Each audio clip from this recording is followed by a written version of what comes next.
mas o atendimento pré-hospitalar. Como assim, professor? Nós vamos falar da parte cinemática, né? Da parte de realmente como que são os traumas, né? Como ocasionam o acidente, como a gente tem que ver, né? Então, nós vamos ver toda essa parte. Hoje a gente vai ser um pouco perito, né? A gente vai analisar um pouco sobre a cena, né, do acontecimento, tá? Por que é importante, professora? Vocês vão ver que por meio da cena a gente consegue, né, levantar supostos diagnósticos ou supostos, como é que eu posso dizer, sinais e sintomas que o meu paciente vai me apresentar, certo? Então é como se eu consigo pela cena já me preparar para o que eu vou me deparar, certo? Então vamos lá. O atendimento pré-hospitalar, né, o APH, certo? Que nós conhecemos, teve início há mais de 30 anos na América do Norte e Europa, apresentando notáveis expansão logo após a Guerra do Vietnã, quando as autoridades norte-americanas perceberam que a atuação de socorristas nos locais de trabalho e nos transportes para hospitais reduziu significativamente a mortalidade e aumentava o tempo de sobrevida dos soldados feridos. Como assim, Angela? Acho lindo essa parte. Quando nós observamos que quando o paciente, a parte do questão de segundos, né, pode salvar a vida do paciente, né? Por quê? A questão de o paciente ele precisa de um atendimento imediato, ele não dá tempo de chegar até o hospital. E aí conseguiram observar isso, né, na guerra. Os soldados feridos muitas vezes precisavam de contenção de hemorragia no local da batalha, e aí eles precisavam muitas vezes se deslocar e morriam no transporte. Então observou-se a importância do atendimento imediato para conter e transportar esse paciente já de forma segura, né, e já estável, né, ou pelo menos controlado, ou pelo menos tentando controlar a situação. Então viu-se a importância desse atendimento. E aí, aqui no Brasil, o APH ele foi regulamentado somente em 1989, devido ao surgimento oficial do Serviço de Atendimento às Emergências Médicas e Resgate na cidade de São Paulo. Aí vem a questão, professora, mas não disse que o SAMU ele só foi regulamentado em 2002, 2003 como SAMU. Aqui a gente tinha o quê? As equipes de resgate. Essas equipes de resgate eram os bombeiros. Então, inicialmente, o atendimento, né, o APH, o atendimento pré-hospitalar, era realizado por bombeiros. Depois se viu a necessidade dos médicos fazerem esse socorro. Então, justamente no resgate, nós tínhamos médicos também resgatando vítimas. E aí, né, em 2003, não sei se eu mudei aqui, a partir de 2001, já iniciou-se aí a batalha para implementação do APH, que seria chamado o SAMU, né? E aí aqui, frente a esse quadro, o Conselho Regional de Enfermagem do Estado de São Paulo, através da decisão, né, 001/2001, de 22 de março de 2001, regulamentou as atividades de enfermagem no APH e demais situações relacionadas com suporte básico e avançado de vida, resolvendo que o atendimento pré-hospitalar de suporte básico e de suporte avançado de vida, observando o dispositivo constantemente na Lei 7.498/86 e Decreto-Lei 94.406/8 em 12 de julho de 2001. Né? Já viu-se a necessidade de a equipe de enfermagem fazer parte, né, da equipe de resgate. Então aí foi onde foram implementando e melhorando, né, as equipes para resgate, tá? Então o serviço da APH ele tem como missão prestar uma assistência médica e cuidados de enfermagem, certo? De emergência à população obstétricas, psiquiátricas e pediátricas, garantindo ao cliente um suporte básico de vida no local da ocorrência.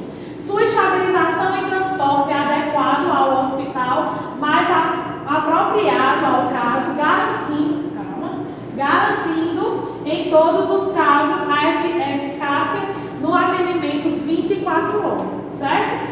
Com o intuito de qualificar o atendimento em situações de urgência e de emergência, foram desenvolvidos protocolos, específicos que são aplicáveis em diversas situações, visando a padronização e a ordenação da sequência das ações e das intervenções. No atendimento em urgência e emergência, as prioridades podem ser estabelecidas a partir da abordagem inicial, adotando as medidas de segurança, principalmente na assistência pré-hospitalar, pois as condições e locais de atendimento geralmente costumam ser adversas. Ou seja, pessoal, quando a gente fala na questão do atendimento pré-hospitalar, não tem local, o atendimento pré-hospitalar, ele vai para onde for chamado, prestar esse socorro. Então, nós temos que observar muito a questão, tanto de onde a vítima está, como também a gente tem que observar a questão da segurança para a equipe.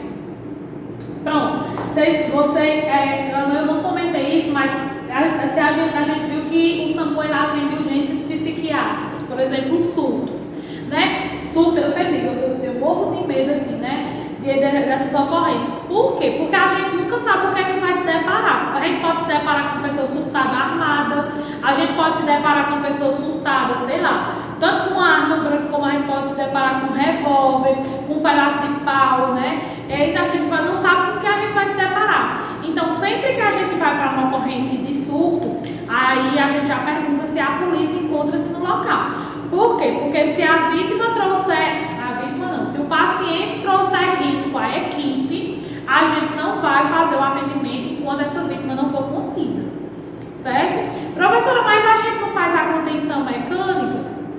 Faz sim. Agora, se a vítima estiver armada, a polícia vai ter que intervir e aí a equipe vai fazer realmente o socorro, ou o atendimento, tá? Mas e vários outros casos. A gente já pega também, por exemplo, pessoas que sofreram um atentado, baleadas, pessoas que sofreram tiros, ou facada. Então, por mais que a gente diga assim, não, mas quem tentou, matou, já foi embora.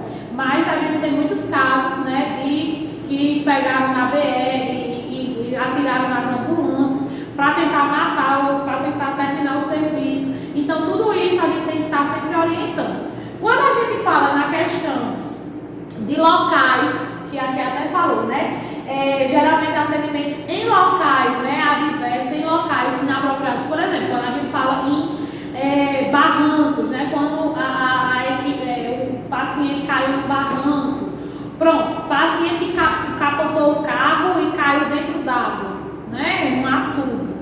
Aí a gente sempre diz, afogamento.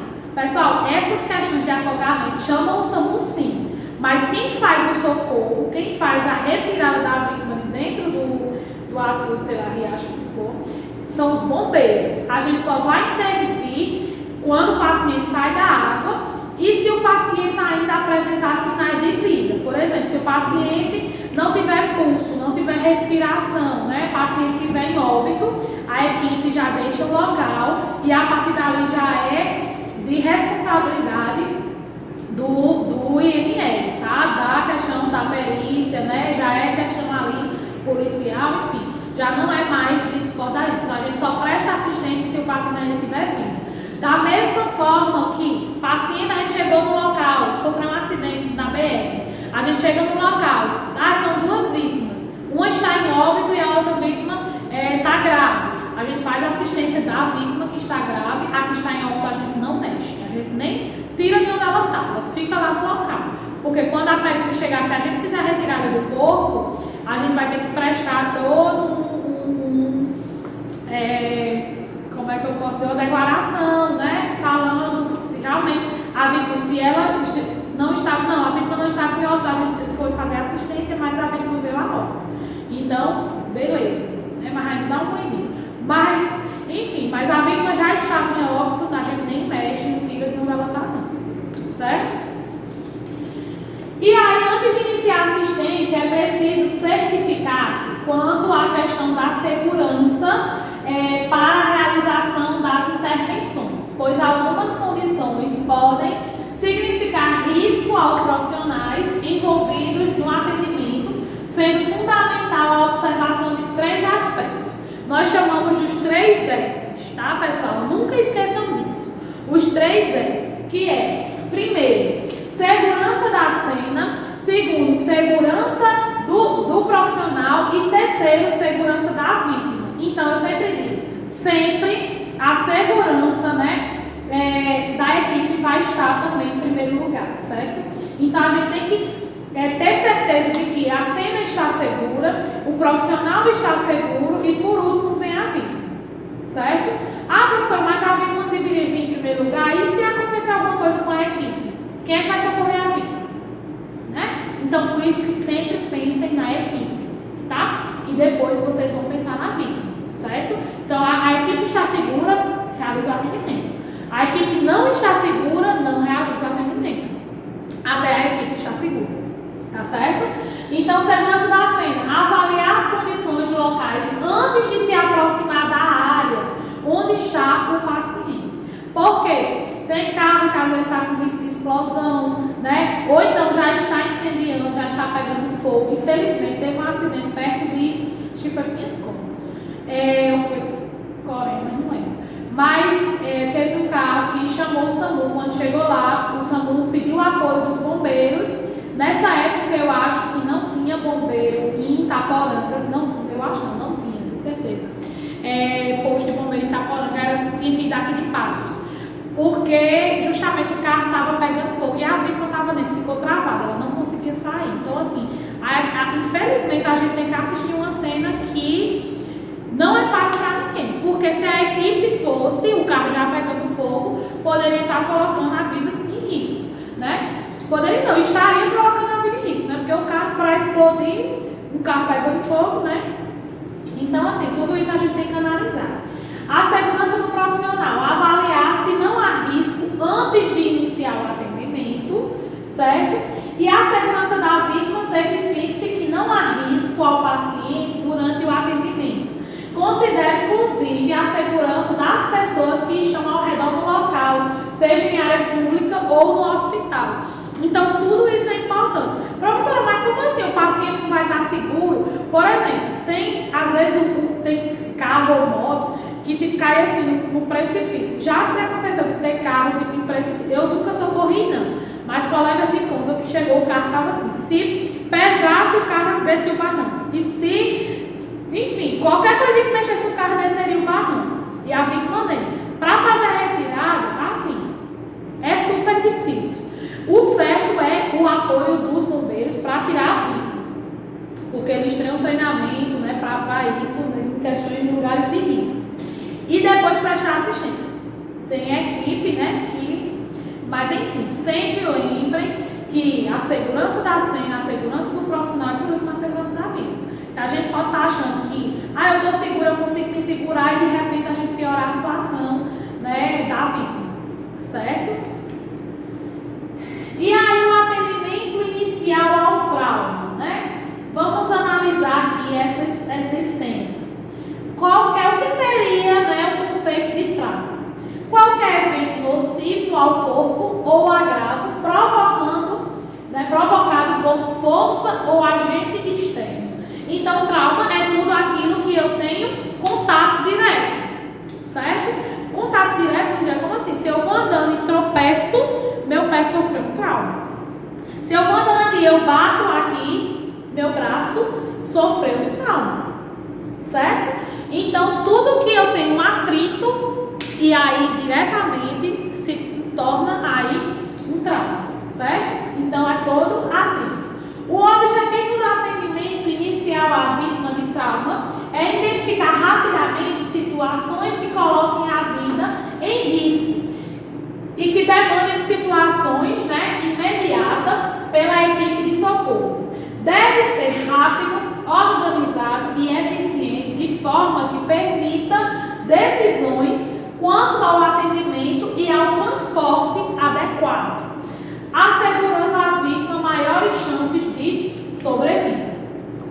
E aí nós temos as regras de sobrevivência, certo? Essas regras de sobrevivência é muito importante também a gente analisar por quê, né? Porque é uma sequenciazinha que a gente segue e eu sempre digo, quando a gente está falando de trauma e quando a gente está falando, né, da assistência a trauma, a gente tem que sempre lembrar das sequências. Então a gente ainda vai ver outras sequências, né? Mas as sequências elas são importantes para que a gente não esqueça ou não deixe passar nenhuma assistência, certo? Então as regras de sobrevivência: estacionar em distância segura. Essa questão de estacionar ambulâncias em lugar seguro, né? Os condutores eles são treinados para isso. Eles sempre vão colocar a ambulância em um local que dê segurança tanto à equipe como à vítima, certo? Professora, como assim? A gente sempre deixa a ambulância mais ou menos para o lado que a gente vai sair. Pronto, vamos lá na BR. O acidente aconteceu do lado direito. A vítima está lá do lado direito. Então, quando a ambulância chega, passa na frente por exemplo, do acidente e aí estaciona a ambulância à frente, certo? Mas sempre deixando a ambulância próxima do paciente. Para quê? Para que a gente possa, né, prestar essa assistência, mas também que a ambulância esteja em um lugar seguro, visível, né, para que quando vier outro transporte ela não venha bater ou realizar tanto. Sinalização da cena. A utilização, pessoal, dos cones, das fitas para isolar o local. Então, tanto tem que ter a distância, se eu não me engano, que geralmente quem faz também é o condutor, mas é 10 metros, né? No mínimo, para sinalizar, para quando os carros vierem, né? Tá observando e saber, ali tem alguma coisa, tá? Então, tem que ocorrer essa sinalização.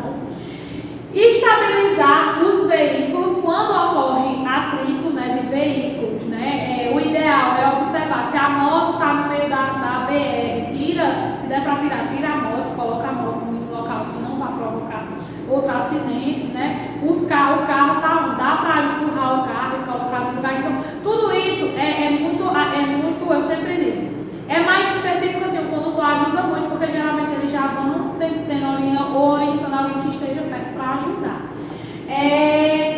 Isolar e evacuar a área, como eu disse, né? Fita faz o isolamento da área e aí para poder realizar a assistência, pede para as pessoas se afastarem, né? Ou sair do local, tá? Enfim, cuidados com outros veículos para evitar outra colisão. Então, como eu disse, sinalizar para evitar que outros veículos venham. Se algo, pronto, tem os curiosos que vem passando os carros bem devagarzinho. O ideal é a gente sempre deixa o condutor orientado. Ó, se for passando o carro e parando, pede para passar, vai fazendo sinalização para passar, para evitar que provoque outro acidente. E quanto mais ágil possível a gente puder atender o paciente e colocar esse paciente na ambulância, melhor, porque a gente já vai estar evitando a exposição também naquele local, ou evitando muitas vezes também um acidente. Até porque como a ambulância é mais alta, é mais fácil visualizar a ambulância, né? Observar os riscos e fazer o uso, né, sempre dos EPI, tá? E aqui, ó, vocês estão com material, eu não sei se dá pra ver no vídeo, mas no videozinho, né, dá pra ver sim direitinho. Então, foquem nesse acidente, tá? Sempre trago os videozinhos. O que poderia ter provocado esse acidente? O que vocês acham que poderia ter provocado esse acidente? Vamos lá. Observem que o caminhão escorrega, né? Ele vem deslizando, né? O caminhão ele vem deslizando na BR. Então a gente já pode observar aqui, ó. Aqui dá para ver a água, que a pista está molhada. Provavelmente dia de chuva, né? O caminhão perde o controle e aí desliza na BR. Isso é muito comum em dias de chuva, pessoal. Muito comum. Os carros, muitas vezes, a gente não consegue controlar. E aí, observem que aqui já era outro acidente. Tá vendo? Os curiosos pararam para olhar um acidente e acabaram se envolvendo em outro acidente. Por quê? Um perigo. Você está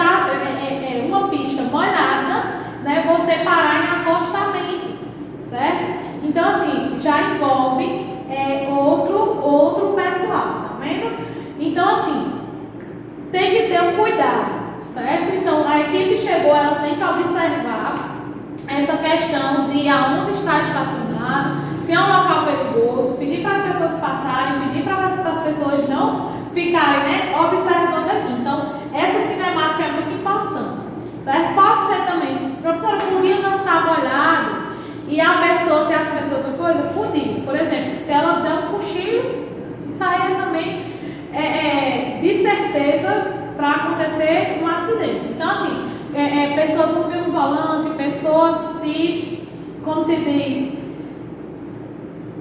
focou, foi mexer no celular, foi mexer no som do carro, tudo isso é sim também uma distração para acontecer um acidente, certo?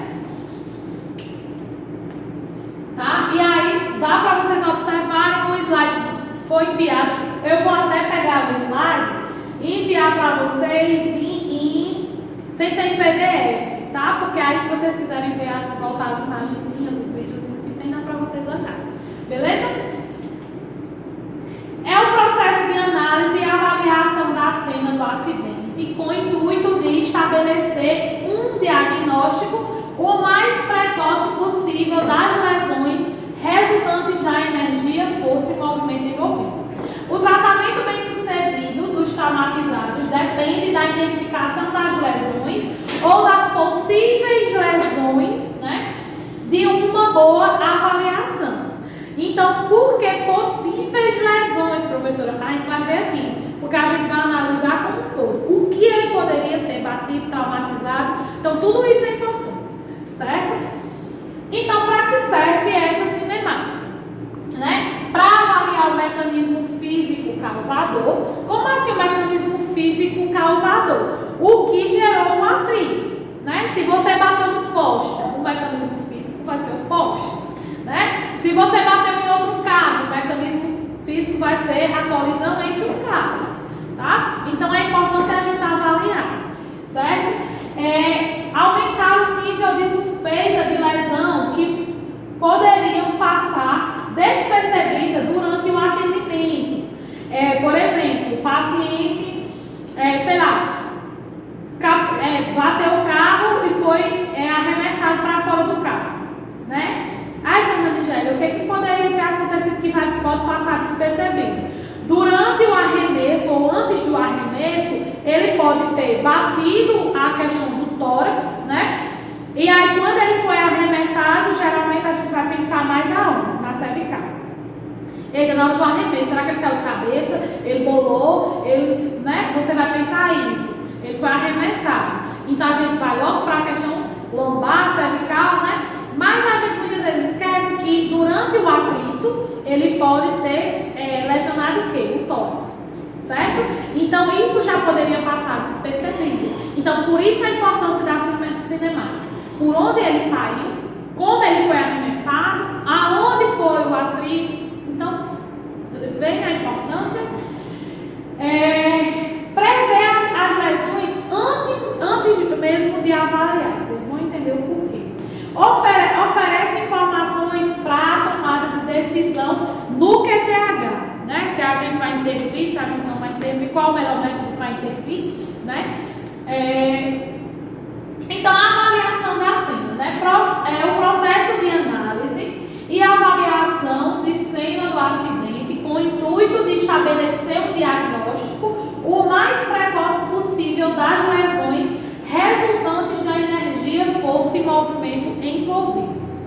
O tratamento bem-sucedido dos traumatizados depende da identificação das lesões ou das possíveis lesões de uma boa avaliação, certo? O socorrista deve perceber ao chegar no QTH, que é no local da ocorrência, tá, pessoal? Só para relembrar, QTH. Do que se trata, né? É um acidente de trauma, é uma colisão entre motos, é uma colisão entre carros, é uma colisão entre carro e moto, né? Do que se trata? Trata agora ou no hospital. Como assim, Angela? Eu vou saber se eu trato agora ou no hospital. Por exemplo, vamos lá. É um corte contuso com indicação de sutura. Trata agora ou no hospital? No hospital, né? Eu faço curativo, trata no hospital. Vamos lá.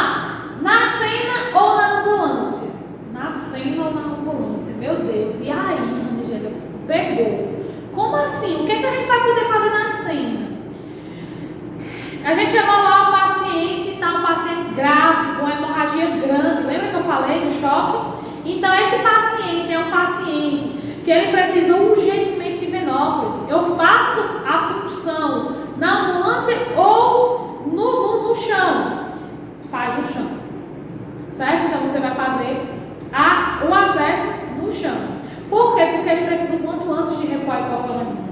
Né? E se demorar que a gente dá assistência até a gente colocar ele na ambulância e ele chocar, certo? Então, enquanto um vai fazendo o procedimento, o outro já vai fazendo o acesso, enfim, certo? Então, trata no ambiente, trata no local. Ah, tem um curativo, a gente faz na ambulância, certo? Mas o curativo está perdendo sangue e aí a gente precisa comprimir o local, então tem que fazer o curativo na cena. Está perdendo muito sangue, curativo na cena.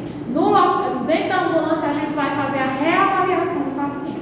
Então, paciente grave, a gente muita coisa trata na cena, certo? E o paciente que está estável, a gente muitas vezes leva para a ambulância e trata na ambulância, tá bom? Quem atingiu o quê?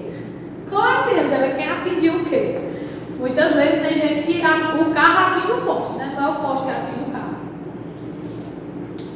Isso seria muito importante. Então, quem atingiu o quê? O cara vinha embriagado, deu direto no poste, colisão. Ele atingiu o poste, tá? Agora ele ia passando, sei lá, nessa principal ali, perto ali das clínicas, que tem muita árvore. Ele ia passando e uma árvore caiu e bateu no carro. Né? Amassou o carro, entrou e ele sofreu trauma. Quem atingiu o quê? A árvore atingiu o carro. Né? Então, quem atingiu o que é muito importante. Vinha a moto e o carro. Quem tentou ultrapassar e bateu de frente, enfim, tudo isso é muito importante. É por isso que a gente vai analisar aqui também. Certo? Por quê, Angela? Porque a gente já vai saber ou suspeitar quais são as lesões que esse paciente pode ter. Tá? Qual era a velocidade? Ele vinha rápido ou ele vinha devagar? Isso influencia muito. Paciente que vem devagar ou a pessoa que vem, a vítima que vem devagar, né? Geralmente o impacto maior é de quem vem mais rápido, né? Quem vem devagar, o impacto é menor, né? Mas não quer dizer que as lesões sejam menores, mas o impacto é menor, né? Ele recebe um impacto bem menor. Quando vem os dois rápidos, os dois vão receber um impacto forte, certo? E geralmente a gravidade também é forte, tá? A vítima estava com cinto ou sem cinto. Muito importante isso. Né? A gente vai ver mais pra frente por que a importância do cinto. Tá com cinto ou não tá com cinto. É aquela coisa, o cinto é um risco-benefício. Ele é bom, né, que evita muita coisa, porém ele pode traumatizar também muita coisa. Então assim, é um risco, pronto, é o risco-benefício, o cinto, certo? Houve a ejeção da vítima ou não. Aí já é lógico. Né? Se a vítima vinha de cinto, tem como ocorrer a ejeção? Não. Então, se ocorreu a ejeção, é porque a vítima estava sem cinto. Agora, claro, se ele estiver em uma moto, né, pode ocorrer sim facilmente a ejeção. A ejeção. Tá? Outro videozinho, né, que tem como, dá para vocês observarem um pouquinho. Se não, observem no PowerPoint. Só é vocês abrirem, dá pra ver. Eu vou explicar um pouquinho, senão é pra vocês vão entenderem. É um acidente, uma colisão lateral. Que é uma colisão lateral. Um carro vinha, o outro bateu de lado. Certo? Uma colisão lateral. E aí o carro gira, né? Faz o giro e arremessa uma pessoa pra fora, de dentro do carro. Essa pessoa que é arremessada, né, abre a porta e ele sai. Por um triz que ele não foi esmagado pelo carro. Né? Teve muita sorte. E ele sai caminhando normalmente aqui. Só que aí, Ranijaela, quais são os possíveis traumas que esse homem pode ter? Ele pode ter um TCE, porque ele está com a mão na cabeça, provavelmente atingiu a cabeça. Ele pode ter lesões cervicais, lesões lombares, tá? Ele pode ter fratura de membros. Ranijaela, tudo isso, mas o homem saiu andando. Sim, mas ele pode não ter tido agora, mas ele pode apresentar, né? Rapidamente depois, ao levantar rápido, ele pode muitas vezes fraturar no momento da levantada. caminhar, enfim, então tudo isso a gente já avalia pela questão de como ele foi arremessado. Vítimas que são arremessadas, as chances de lesões cervicais, né, são enormes, a chance de TCE é enorme, tá? Então vamos lá. As condições de avaliação e o atendimento ao traumatizado podem ser divididos em 3 fases, que é a fase da pré-colisão, a colisão e a pós-colisão, certo? A pré-colisão inclui os eventos que precedem o incidente, como ingestão de álcool, ingestão de drogas, né? Doenças pré-existentes, estado mental do paciente também muitas vezes, né, alterado. Então, tudo que envolve a pré-colisão é o que, por exemplo, o que poderia ter desencadeado essa colisão, certo? O que poderia ter desencadeado a colisão. A colisão em si, né, inicia-se o momento de quê? Do impacto, tá? Estimar a força do impacto e a quantidade de energia transferida para a vítima. Na maioria dos traumas ocorrem 3 impactos, que é o impacto dos 2 objetos, né? O impacto que teve, por exemplo, os 2 carros, o carro com a moto, sei lá, um carro com poste, tá? Então, o trauma dos 2, o impacto dos 2 objetos, o impacto do ocupante, dos ocupantes do veículo, né? Que tem até do veículo, certo? Que é o impacto da pessoa com o próprio veículo, certo? E o impacto dos órgãos dentro do ocupante.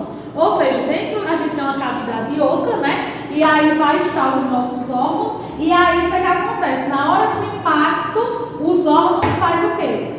Tem esse atrito com a questão dos ossos, tá, pessoal? Então tem o atrito na cavidade torácica e abdominal. Então, o que é que faz? O carro bateu, o corpo vai para frente, quando o corpo vai para frente, necessariamente os órgãos também vai. Então, ocorre o impacto do objeto, o impacto da pessoa com o veículo, o transporte, e o impacto dos órgãos com a caixa torácica, certo? Com os ossos. E após colisão, tá, ele começa tão logo a energia da colisão que é absorvida, né, pelo doente e traumatizado. As informações obtidas reforçam o diagnóstico de suspeita. O socorrista deve traduzir, né, essas informações em previsão de lesões e traumas adequados. Como eu disse a vocês, pode acontecer, né, de ocorrer todos esses atritos, e aí, como eu disse, e aí pode acontecer de que essa questão da colisão, esse atrito, né, pode provocar hemorragias internas, como pode provocar fratura de costela, como pode provocar outros tipos de fratura. Então, tudo isso a gente vai analisar no pós-colisão, né? A pessoa bateu, a gente vai analisar esse pós-colisão por meio do histórico, tá? Na historinha que a vítima vai contar, tá certo? Então, a classificação do trauma, né? No trauma nós podemos classificar, como a gente falou, né? A questão das colisões, né? Pré-colisão e pós-colisão. Na classificação do trauma, nós vamos analisar aqui a questão da colisão, o que ela pode ocasionar, certo?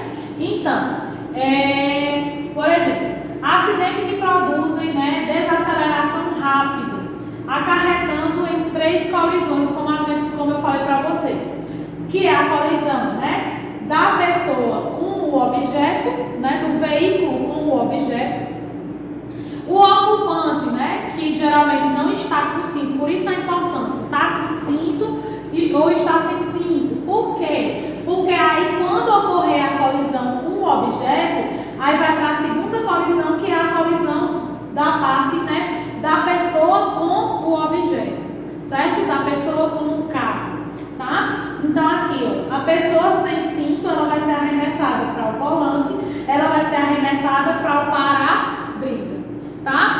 E aí tudo isso tem que analisar. Outra coisa também, a partir do momento que ela é impactada aqui, ela também pode voltar e aí ocorrer esse impacto que vai pegar o quê? A cervical, o lombar e os membros inferiores, tá? Então tudo isso a gente tem que analisar. E ainda, né, os órgãos internos do ocupante, eles vão ter o quê? O atrito com a caixa torácica, certo? Eles vão ter o atrito, como eu disse para vocês, aqui na questão óssea, tá? Então tudo isso a gente tem que analisar direitinho, certo? Por quê? Porque a gente já pode suspeitar de lesões cervicais, lesões lombares, fratura de fêmur, fratura de rádio, fratura de una, tá?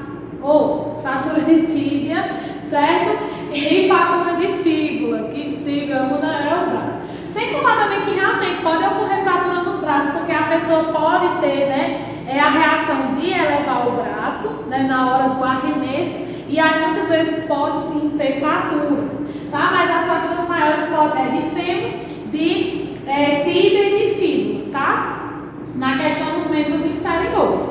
Sem contar nas lesões lombares e na lesão da cervical, como também de trauma de tórax, trauma de abdômen e também ainda trauma de face ou TCE. Tá? Então tudo isso a gente pode analisar em uma pessoa que estava sem cinto, né, no carro.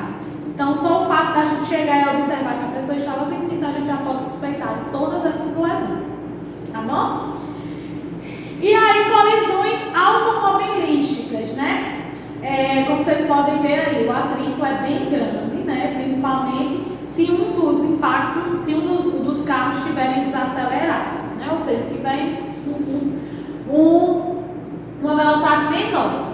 Então, as colisões automobilísticas, elas podem ser divididas em 5 tipos, tá? Impacto frontal, impacto traseiro, impacto lateral, impacto angular e capotamento, tá? Então, pode acontecer todos esses impactos, tá, pessoal? E aí, no impacto frontal, a intensidade do estrago no carro indica a velocidade aproximadamente, né, que ocorreu no momento do impacto. Quanto maior a velocidade do veículo, maior a transferência de energia e maior a probabilidade de que os ocupantes tenham lesões graves. Por isso que eu disse, quem está bem mais rápido, o impacto que recebe é bem mais intenso, né? Então a probabilidade é quando a gente, por exemplo, observa um carro bem estragado, né? A gente já analisa logo o quê? Diz, olha, provavelmente os carros vinham em alta velocidade, né? Porque o impacto foi frontal, tá? As possíveis lesões que o impacto frontal pode acarretar, né? A trajetória por cima, né, do carro para fora, levando para cima sobre o volante, certo? Ou seja, se a vítima estiver sem, o cinto pode ocorrer justamente o quê? A ejeção, certo? Se não, pode sim a sensação de que ele vai subir só que o cinto prende, certo? Traumas cranianos, coluna cervical, fraturas de costela, afundamento do tórax, contusão pulmonar, pneumotórax, contusão miocárdica ou lesões graves de vasos, né, rupturas de órgãos abdominais como fígado, baço e vasos renais. Geralmente essa questão a partir de fraturas de costela, né, afundamento do tórax, tudo isso pode acontecer muito em pessoas que estejam fazendo uso do cinto de segurança, certo? Porque quando faz aquela pressão, o cinto trava, o impacto é maior no corpo, certo? Por isso que eu disse que o cinto é um risco-benefício, mas ele também ocasiona traumas, certo? Lesões prováveis na trajetória por cima. O ocupante continua a mover-se para baixo e em direção ao assento e para frente em direção ao painel ou a coluna de direção, né? O que pode acontecer se, por exemplo, ele for ejetado, né, empurrado para baixo, como aqui na imagem, aqui, para baixo, né? O que pode ocasionar, tá? Luxação de fratura do tornozelo, do joelho, ruptura de ligamentos ou tendões do joelho, lesão de artéria poplítea, que é a artériazinha aqui atrás, ó, fratura de fêmur, luxação posterior da articulação e acetábulo, tá? O acetábulozinho. E aí, ó, como vocês podem observar, né? Foi realmente uma colisão. O impacto, observem que o estrago maior está do lado, né?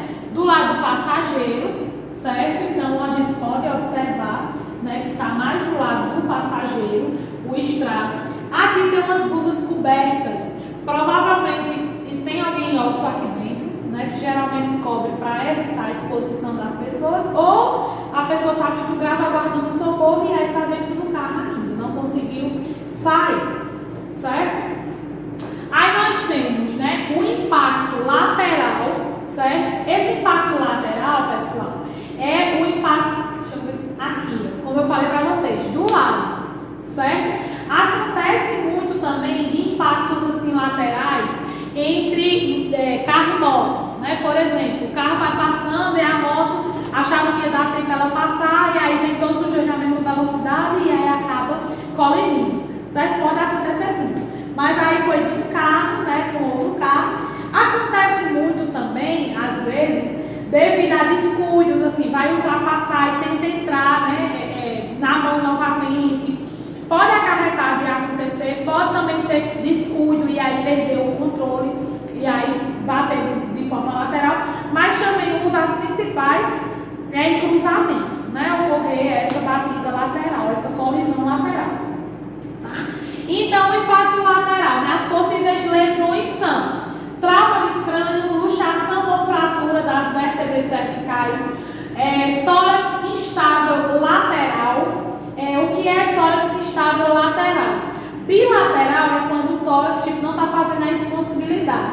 Lateral é quando só um lado está fazendo a expansibilidade e o outro não. O lado que não está fazendo é o tórax instável, certo? Pneumotórax, que é ar na pleura, tá, pessoal? É quando vai enchendo o pulmão e aí é igual uma bexiga. Se você não colocar para esvaziar, aí o pulmão pode acontecer de realmente romper, tá? Ruptura traumática da aorta ou diafragma, fratura de pelve, lesão de braço ou fígado. E observar as lesões entre os ocupantes de um veículo por lesões secundárias com outros passageiros, tá? Então, geralmente é quando, por exemplo, assim, a gente analisa muito, que geralmente eu sempre digo, se do lado do passageiro que bateu não tivesse ninguém, provavelmente as lesões maiores seriam de quem bateu, certo? Quem estava aqui, o impacto maior seria mais do lado que ele ia receber um atrito. Quando ele batesse, o impacto era empurrar ele, então ele ia empurrar aqui. As lesões seriam mais na parte da esquerda, né? Porque seria o lado.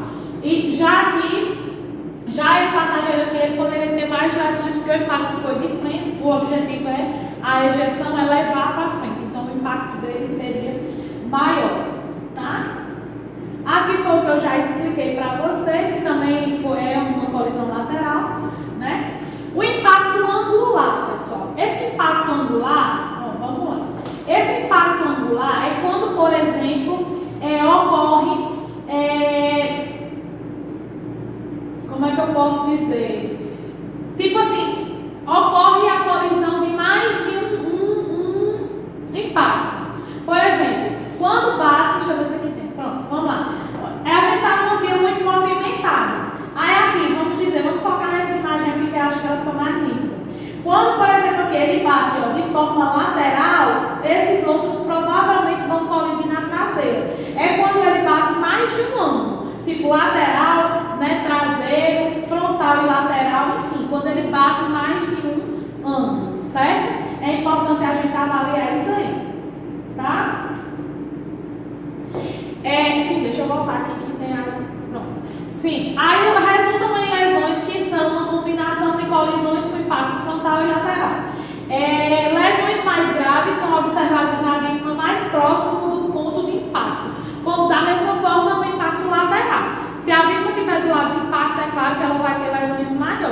Se a vítima não estiver do lado do impacto, é claro que quem vai ter lesão é quem colidiu. Tá? Enfim, é bem mais ou menos isso.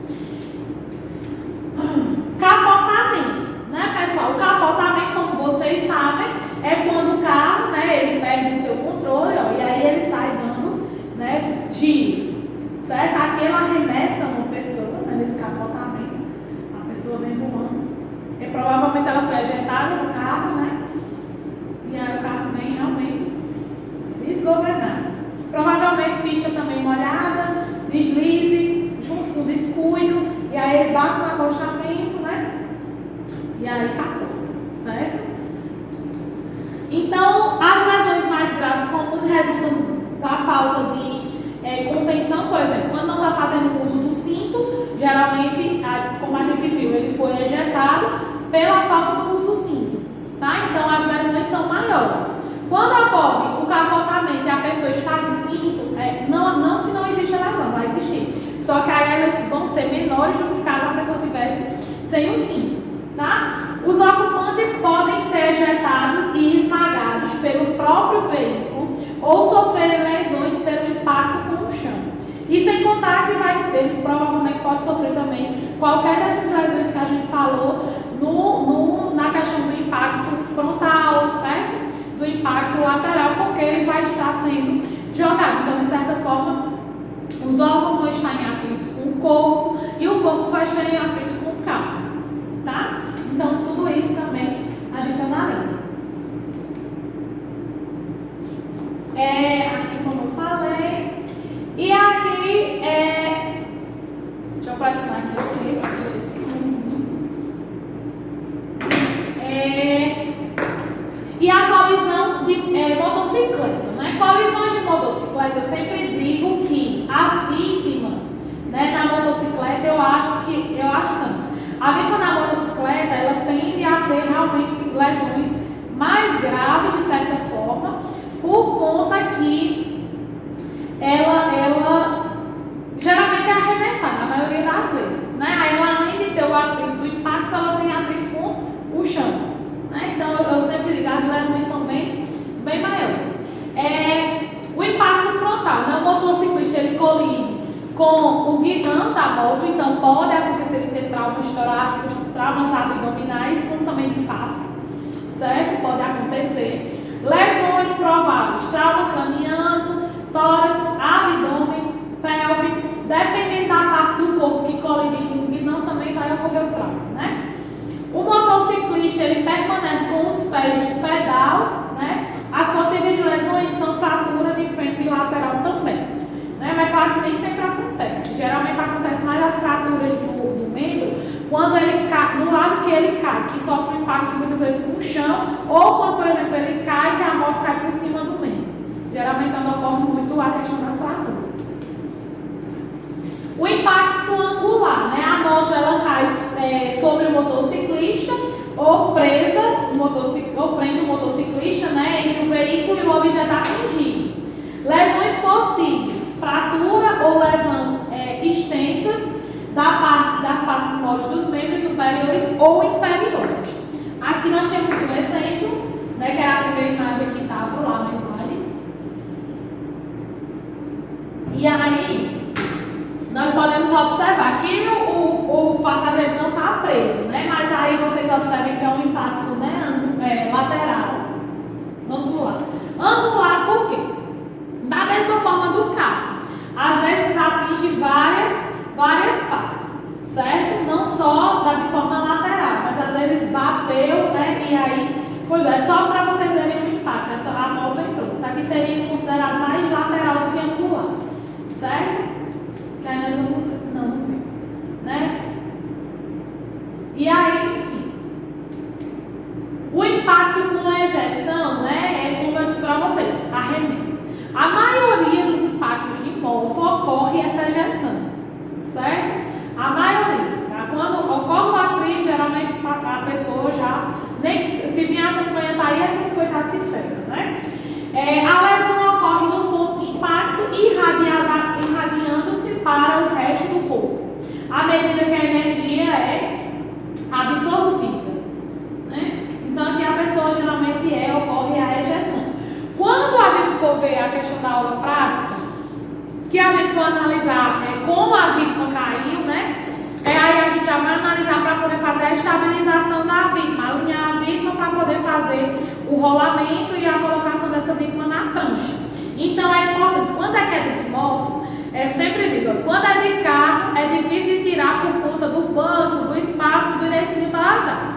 Quando é moto, a complicação é quando o paciente cai emborcado para fazer, né, a virada.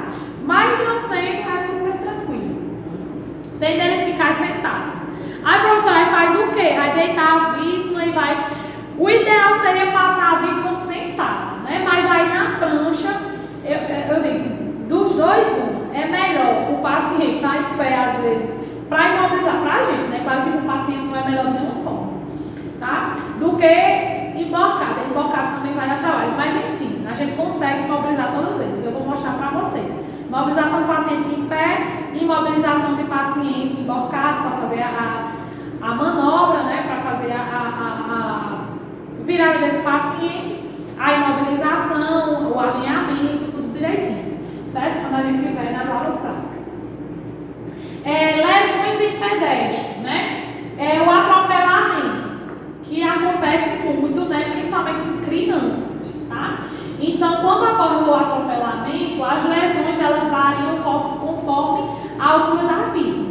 Se a vítima for criança, né, ela vai ter os tipos de lesão, porque geralmente vai atingir mais a parte superior. Se ela for alta, geralmente atinge mais a parte torácica e abdominal, tá? Então, essas três etapas distintas na colisão, né, entre pedestre e veículo motorizado. Então, no adulto, né, geralmente a reação do adulto é de virar para fugir. Por exemplo, ele viu que está vindo o carro, o objetivo dele é virar para correr. Então, geralmente o atrito é mais lateral, assim, na vítima, né? É mais de lado do que, e geralmente as possíveis, do que na criança. E geralmente as lesões possíveis é questão de fratura, né? Nas pernas, nos quadris, certo? O tronco, geralmente, ele pode rolar pelo capô do carro e aí a pessoa foi atropelada, rolou e geralmente a intensidade é cair novamente no chão. A vítima cai do carro no asfalto, geralmente, se acontecer isso, né, pode acontecer trauma aí na questão da coluna cervical e também pode acontecer, dependendo da força do impacto no chão, traumatismo craniano, certo? A criança, geralmente, ela posiciona-se na frente do carro. Então, ela não tem reação de, por exemplo, correr para tentar fugir do impacto, certo? E aí, na criança, os traumas maiores são nas pernas, na pelve, né? Lesão de fêmur, né? Porque o impacto vai ser bem, geralmente, mais para baixo, tá? Ou na cintura pélvica, certo? A cabeça e a face da criança atinge a frente ou a parte de cima do capô do veículo e pode ainda causar lesões intraabdominais ou intratorácicas graves. E a criança pode não ser atirada para longe do veículo, mas pode ficar presa e ser arrastada pelo veículo. Presumir a existência de instabilidade da coluna cervical e do crânio. Tá? Então, tudo isso pode acontecer em um atropelamento de criança. Aqui a gente tá vendo aí, vai ter um atropelamentozinho, né? Bem de leve, né? Bem de leve. Né? Agora, muita inteligência, a pessoa tá no acostamento desse com a via movimentada, né? Então, assim, às vezes também eu sempre digo, às vezes as pessoas procuram os acidentes. Então, é bem complexozinho essas questões, né? E aí nós ainda temos as questões das quedas. As quedas, pessoal, a gente deve avaliar, acho que a gente falou em geriatria, né, que eu falei que a maioria das ocorrências acontecem muito com idosos, né, questão das quedas. E aí os idosos têm essa tendência maior a cair, né? E aí a gente sempre diz, a gente tem a utilização de um queda. Só que o QED é para retirada de vítimas de dentro de automóveis, de carro, né? Para fazer a imobilização da cervical e da lombar e do quadril. Só que aí, por exemplo, em questão de trauma fratura de fêmur, a gente usa ele invertido, né? O queda invertido. Em vez de usar para cima, a gente bota para baixo e imobilizar as pernas, né? E aí acontece muito a gente ter que fazer em idoso, porque o índice de queda no idoso é enorme.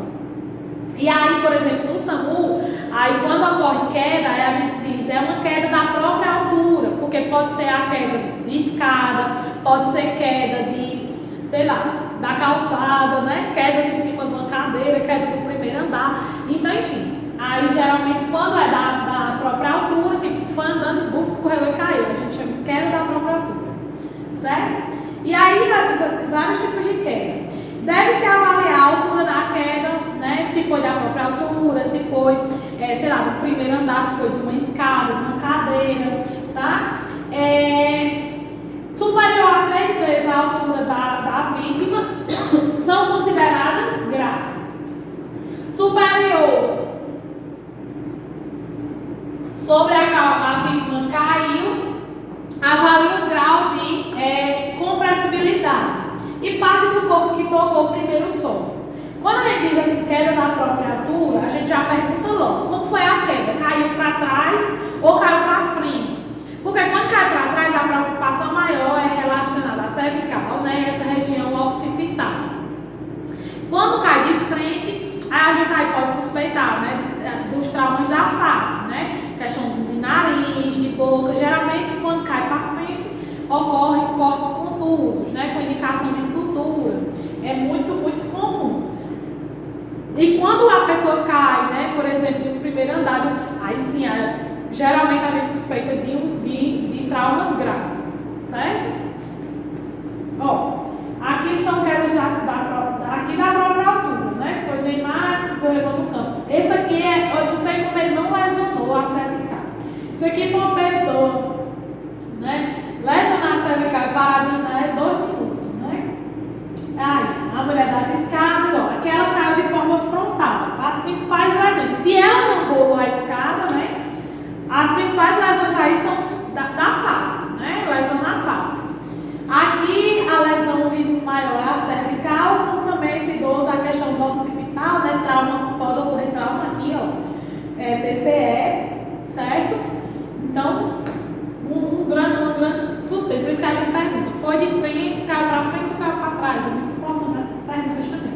Esse aqui ficou duro na hora, a queda, sem EPI, provavelmente morreu.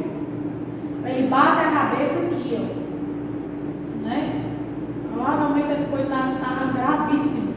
A altura muito alta, né, onde ele estava, sem capacete, sem EPI, e ainda teve o azar de ter esse balde aí, né? Esse lixeiro, acho que é um lixeiro, né? E aí o impacto é enorme.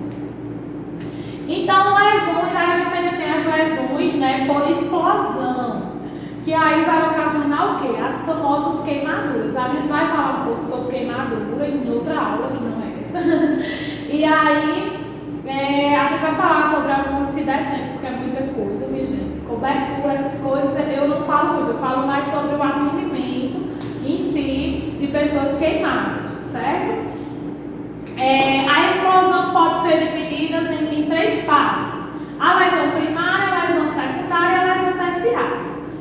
A lesão primária são causadas pela onda de pressão da explosão, né? Atingem órgãos que contêm gás, como o tímpano, os pulmões e o intestino.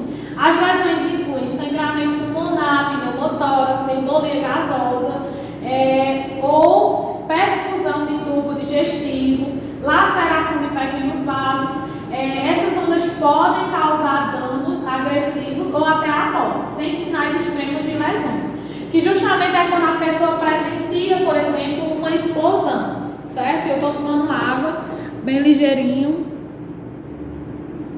tá? Então, quando essa pessoa, por exemplo, presencia uma explosão, aí ela pode ter essas lesões primárias que quase não vai ter lesão, mas ela provavelmente inalou muita toxina, aí pode ser tudo a parte, como é que eu posso dizer, os agravos internamente. Na lesão secundária, ocorre quando a vítima é atingida por detritos de explosão, incluem ferimentos penetrantes, lacerações e fratura. Por exemplo, a pessoa, por exemplo, a explosão e aí, foi arremessada, por exemplo, foi atingida, né, por destroços. Então pode ter lesões mais graves. Aí nós chamamos de lesões secundárias, certo? E as terciárias resultam quando a vítima é lançada contra um objeto ou força de explosão. A lesão ocorre, né, geralmente no ponto de impacto, de onde ocorreu a questão do atrito, certo? Tá? Então a gente tem que analisar todas essas questões. Ó, tá vendo aqui a questão da explosão, certo? E aí essa explosão aqui, ó, ela pode ter, se a pessoa que estava aqui pode ter tido uma lesão secundária, como ela também pode ter tido uma terciária. A gente observa que é como se explodiu e assim, realmente estraçalhou o local. Então tinha detritos, se a pessoa tivesse. Então tudo isso a gente analisa também. A pessoa foi uma lesão primária, ela só inalou as toxinas, foi uma lesão secundária que ela recebeu atrito, né, bateu alguma coisa, pedra, sei lá, estilhaços, alguma coisa, ou foi realmente ela foi arremessada para uma parede, por exemplo, ela foi arremessada para fora, então sofreu um impacto com outro objeto que foi arremessada, então tudo isso a gente analisa também. E as lesões por arma branca, a famosa, né, FAB, né, ferimento por arma branca, FAB, tá? A gravidade dos ferimentos por arma branca depende da região anatômica atingida, da extensão da lâmina e do ângulo de penetração. Isso é muito importante. A lesão ela pode produzir pela força, depende do movimento da lâmina dentro da vítima também. Lesões por arma branca, né? As armas brancas de energia, por exemplo, essas armas produzem lesões somente com as pontas afiadas, tá? Se não for as pontas afiadas, tipo assim, provavelmente ela não vai furar e penetrar, certo? Então, elas têm que estar com as pontas afiadas para que ocorra a penetração. A questão que eu disse lá em cima, que é a região e o local onde ela é atingida. Porque, por exemplo, quando é na região abdominal, geralmente a gente tem muita gordura. Então, raramente tipo, atinge órgãos, entendeu? Então, por isso que é importante. Quando vai para a região da cavidade torácica, não, tem muitos espaços, mas pode acontecer de perfurar órgãos, né? E quando vai para essas regiões aqui, o risco é perfurar, né, artérias.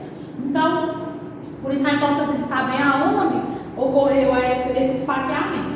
O ferimento por arma branca na região inferior do tórax pode lesar as estruturas torácicas, bem como intraabdominais, certo? Avaliar aí o sexo do agressor também, porque é muito importante. Por exemplo, os homens, eles possuem uma tendência de esfaquear com um impulso para cima, né? Eles têm a tendência de esfaquear. Por quê? Porque geralmente ou ele é mais alto, né? Ou então ela é da mesma altura. Já a mulher, elas têm uma tendência de esfaquear para baixo.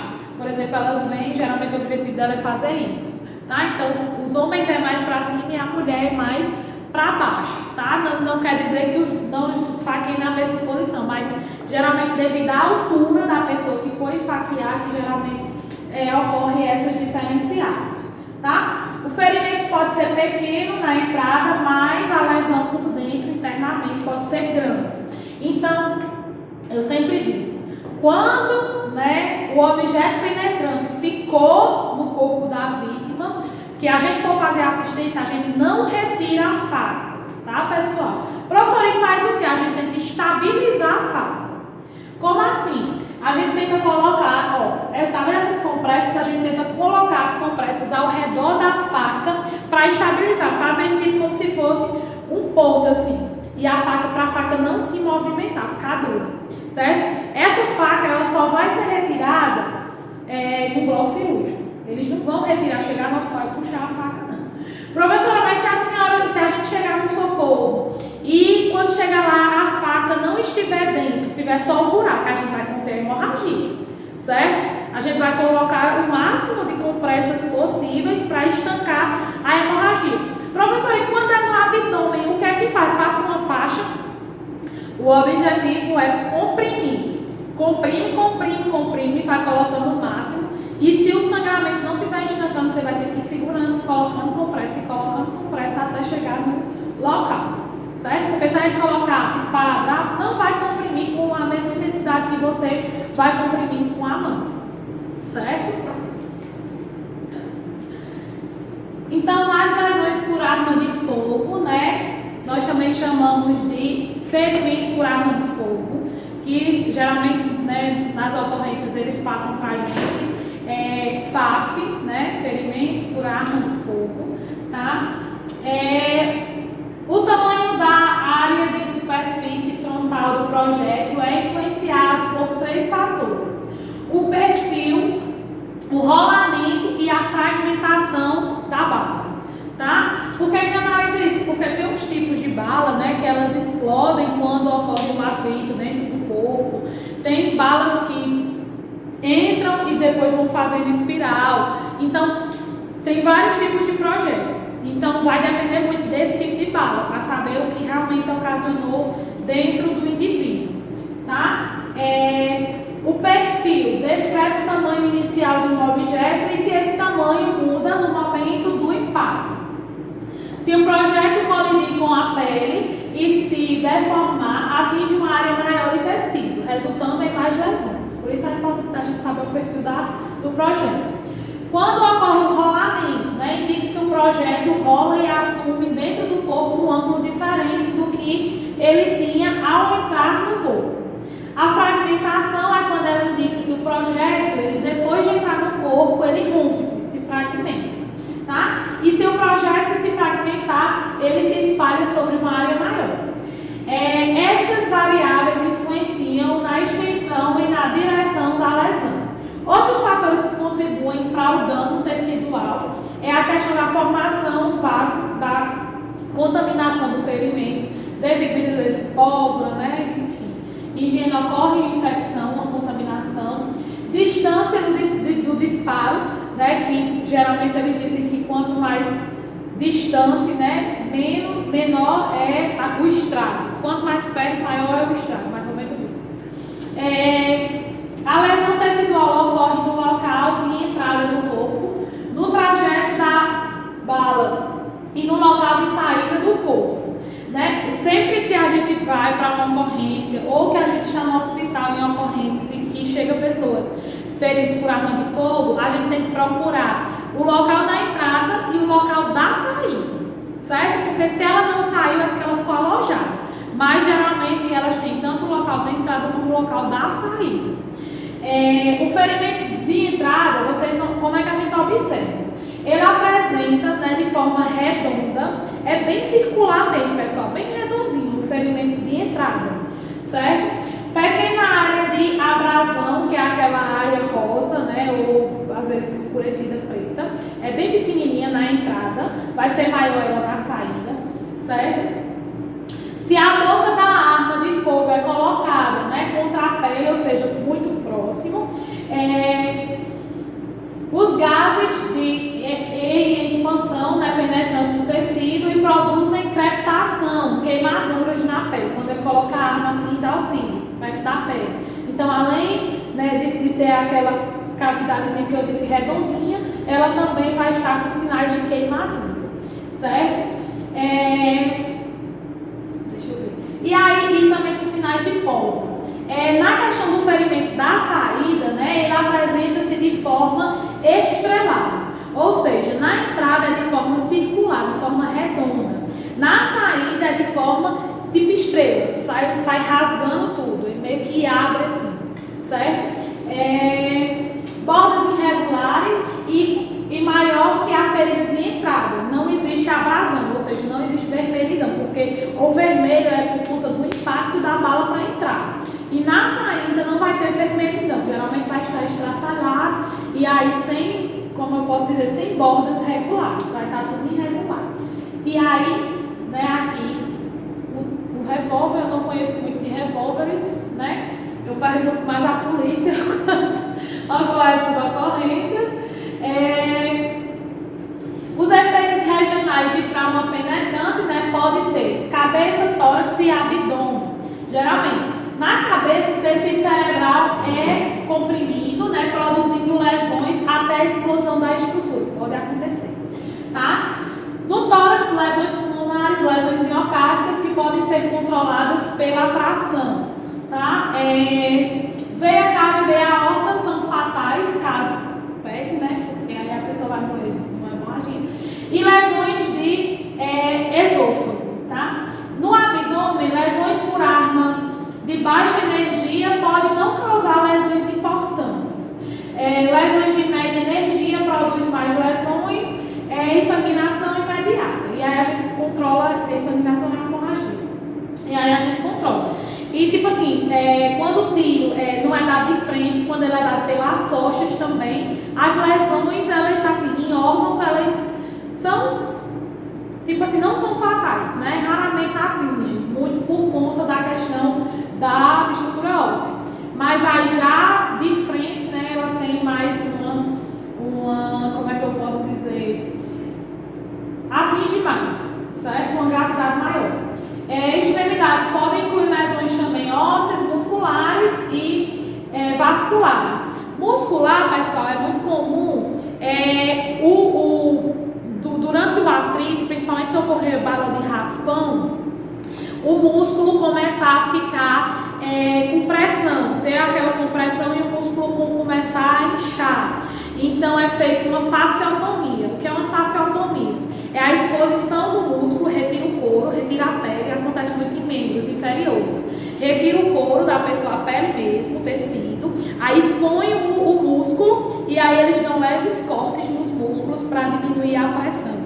Acontece muito quando ocorre a bala de raspão. Aí é um procedimento cirúrgico, tá? E aí eles fazem esse procedimento, a fasciotomia. Certo? É muito lindo. Eu já presenciei um curativo, eu já fiz um curativo de uma. É muito, muito bonito, muito interessante. E aqui, ó, o tiro. Lembra que eu falei pra vocês da diferença do tiro da entrada para o tiro da saída, né? A lesão da entrada e a lesão da saída. Olhem no slide, né, de vocês. E aí eu vou tentar mandar essa imagem para vocês. Não sei se alguém tem nada, mas eu vou mandar no WhatsApp.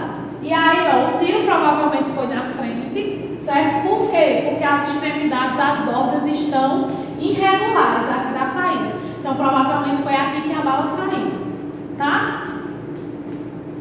Aqui, ó, são balazinhas de raspão, aparentemente. Pode ter alguma assim profunda, Angela? Pode ser algum ferimento de entrada. Lembra que eu falei que as bordas na entrada, né, elas têm umas bordas avermelhadas, arrosadas, né? Que é a abrasão, tá? Sinais de pólvora, ó. Isso é um sinal de que ele sofreu os tiros, né, de frente, tá? Então aqui é a entrada, certo? Dá pra ver. Ó, aqui também é a entrada do tiro. Peguei um paciente, acho que tá com um mês, que tava com esse mesmo tiro assim, só que era aqui. E aí, bem interessante, bem redondinho, né? Não tá estraçalhado, ou seja, as bordas não estão irregulares, sinal de que a bala entrou por aqui. E aí, provavelmente, deve ter saído por trás, tá? Acontece muito de ficar alojado também, em membros inferiores assim. E aí, a gente encerra, né, mais uma aula, tá? Vou estar enviando a atividade para vocês, certo? Qualquer dúvida é só vocês falarem, mandando material de apoio também para vocês, tá? Vou mandar as imagens que eu tiver também, tentar enviar para vocês. Não vamos esquecer do nosso encontro da terça-feira, às 7 horas da noite, tá? A aula é ao vivo, então, por favor, não atrasem, porque senão vocês vão perder o conteúdo e vocês têm que manter a frequência tanto do sábado como da terça-feira, tá? Pra gente contabilizar aí as 8 aulas, tá certo? Então, não esqueçam. E aí a gente encerra por aqui. Tchau, tchau, até a próxima.